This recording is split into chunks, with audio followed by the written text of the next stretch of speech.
तो जम्मू कश्मीर में फिलहाल कुदरत की मार की वजह से लोग परेशान हैं और लगातार हो रही बारिश की वजह से पहाड़ों के दरकने का सिलसिला यानी कि लैंडस्लाइड होने का सिलसिला जारी है। शुद्धिका बिल्कुल, और इसी बीच में हमारे संवाददाता साहिल सोहेल ने वहां से एक रिपोर्ट भेजी है जिसमें वो दिखा रहे हैं हर एक तस्वीर ग्राउंड से। आप देखिए, श्रीनगर के राजबाग इलाके में है, झेलम नदी से सटे के ये इलाका है और तस्वीरों के माध्यम से मेरे सहयोगी शफीक आपको दिखाएंगे कि जो झेलम नदी के किनारे के नजदीकी इलाके हैं यहाँ पर पानी जमा हो गया है, पानी घुसना शुरू हो गया है और ऐसे में पुलिस और प्रशासन मिलकर यहाँ पे लोगों को कह रही है कि वो सुरक्षित जगहों की तरफ बढ़े।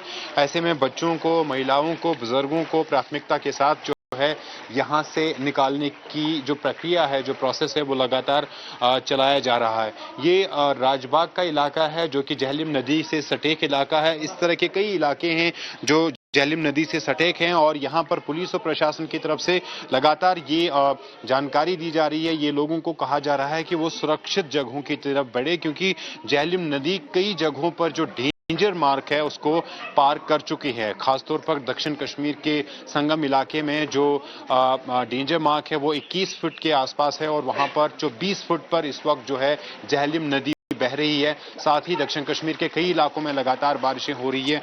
हल्की हल्की बारिश इस वक्त श्रीनगर में हो रही है और प्रशासन ने अब जो है लोगों को, उन तमाम लोगों को जो झेलम नदी के दोनों तरफ रहते हैं, किनारे पर रहते हैं, उनको कहा है कि वो फिलहाल इन इलाकों से निकलकर सुरक्षित जगहों की ओर बढ़े। किसी भी खतरे से निपटने के लिए प्रशासन भी लगातार तैयार है। ग्राउंड जीरो की स्थिति यही है कि झेलम नदी के जो आसपास के इलाके हैं वहां पर पानी घुसना जो है वो शुरू हो गया है। कैमरा पर्सन शफीक के साथ सुहेल, श्रीनगर। अखनूर में भी चिनाब नदी इस वक्त कहर बरत पा रही है। नदी उफान पर है जिसकी वजह से मंदिर हो या घाट हो सभी डूबे हुए नजर आ रहे हैं। तो चिनाब नदी की लहरें जो है वो उफान पर बहती हुई नजर आ रही है और लोगों को डरा भी रही है। ऐसे में लोग बहुत ज्यादा हैरान परेशान है। वहीं प्रशासन की तरफ से अलर्ट लगातार जारी किया जा रहा है कि आप खतरे वाली जगहों पर, जहां पर नदी नाले उफान पर है, वहां पर ना जाए। लोगों का कहना है कि यहाँ पर ऐसा नजारा उन्होंने कभी भी नहीं देखा। आप देखिए एक रिपोर्ट। ये प्रचंड वेग है इस नदी का, जिसकी आवाज सुनकर रोमांच भी है और दिल की धड़कनें भी तेज हो रही हैं। इतना तेज और प्रचंड वेग है। ये अपनी वास्तविक नदी से लगभग 20 से 25 फुट ऊपर बह रही है फिलहाल। और देखिए, मंदिर के अंदर एक एक तस्वीर हम आपको दिखाएंगे। जहां पर मैं इस वक्त मौजूद हूं, मेरे सर के ऊपर पानी था और ये पूरा का पूरा पानी, पूरा का पूरा मंदिर का जो नदी के किनारे का हिस्सा था वो डूब चुका था। यहाँ पर ये भगवती का मंदिर है, माँ दुर्गा का मंदिर, और यहाँ पर नीचे का नज़ारा आपको देखकर स्पष्ट हो जाएगा कि किस तरीके से, ये देखिए कितनी सारी रेत और गाद और मिट्टी जो है, यहाँ से हम खोदते जाएंगे, ये निकलती चली जाएगी। इतनी सारी मिट्टी और गाद यहाँ पर जो है वो जमा हो गई है। मुझे लगता है कि कई दिन लग जाएंगे इस मंदिर को साफ करने में। इतनी ज़्यादा मिट्टी और गाद जो नदी की है वो यहाँ पर आकर जम गई है।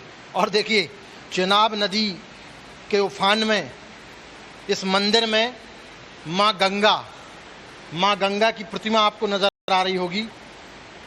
गंगा जो हिमालय से निकलती है, चिनाब भी हिमालय से निकलती है। दोनों ही नदियों का प्रचंड वेग इस समय पूरे भारत में बरस रहा है। तो जम्मू कश्मीर और हिमाचल प्रदेश में लगातार हो रही बारिश की वजह से जो नदी नाले हैं पंजाब में भी उफान पर पहुंच गए, जिसकी वजह से स्थिति बहुत ज्यादा बद से बदतर होती हुई नजर आ रही है। और ऐसे में आपको बताएं कि जवाहर नवोदय विद्यालय है वहां पर, जहां 400 स्टूडेंट्स फंस गए और 40 टीचर्स फंस गए जब नदी वाले उफान पर आए और पानी वहां पर आने लगा।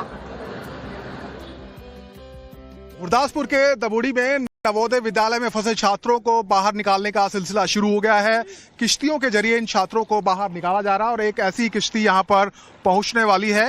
आज सुबह से ये जो तमाम छात्र हैं जिनकी संख्या 400 से ऊपर बताई जा रही है, ये स्कूल में फंसे हुए थे और पूरा जो स्कूल है वो जलमग्न है। पहली जो मंजिल है, ग्राउंड फ्लोर, वहां पर भी पानी है, इसलिए फर्स्ट फ्लोर पे इन छात्रों को शिफ्ट किया गया था। 400 से ज्यादा जो छात्र हैं, शिक्षक हैं, वो इस वक्त नवोदय विद्यालय में फंसे हुए हैं और चारों तरफ पानी ही पानी है। देखिए, एक बोट के माध्यम से अब इन छात्रों को बाहर लाया जा रहा है। यहाँ पर जो तमाम सामाजिक संगठन है, किसान संगठन है, उन्होंने किश्तियों का इंतजाम किया, मोटर बोट का इंतजाम किया और एक ऐसी ही मोटर बोट यहाँ पर आती हुई दिखाई दे रही है। देखिए, कुछ छात्र यहाँ पर बैठे हुए हैं उनको वापस लाया गया और बहुत देर से इन छात्रों का इंतजार इनके माँ बाप भी कर रहे हैं, यहाँ के जो स्थानीय निवासी हैं वो भी कर रहे हैं। और देखिए करीब 10 छात्रों को इस वक्त बोट के माध्यम से बाहर लाया जा रहा है। ये देखिए छोटे छोटे बच्चे हैं जो नवोदय विद्यालय में पढ़ते हैं, जो यहाँ पर फंसे हुए थे, अब इनको बाहर लाया जा रहा है। तस्वीर